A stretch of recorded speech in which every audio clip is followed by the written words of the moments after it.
Richemont is a luxury goods company, and they focus on what we call hard luxury, which is basically watches and jewelry.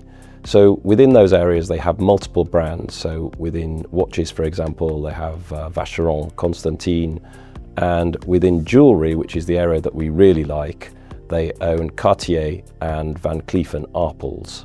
Since the start of civilization, people have wanted to demonstrate their power and wealth. In the modern world, one of the ways that we do that is through what we wear, particularly branded jewelry or jewelry and watches. So you see people ostentatiously wearing very expensive jewelry in order to display their power, their wealth to other people. And so we anticipate that this trend will continue. What we've seen in recent years, however, has been more of a trend to understated luxury, where people can tell that you're wearing expensive branded items, but it's not in-your-face luxury.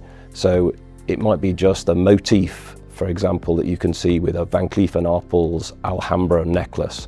People would understand that it was expensive, but it's somewhat understated. And so it's really serving that need of people to display their wealth, their power to other people, but in a kind of slightly understated way. The total luxury market is somewhere between 360 and 400 billion US dollars, but the part we're interested in is about a quarter of that. So it's around 90 to 100 billion dollars for watches and branded jewelry.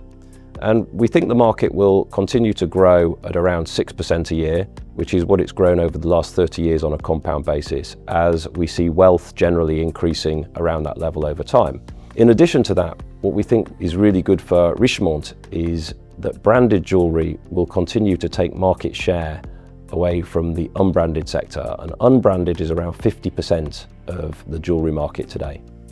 Richemont is the luxury company that is most exposed to hard luxury of watches, and in particular branded jewelry. And the branded jewelry sector, as we know, is growing very fast because it's taking market share away from the unbranded sector.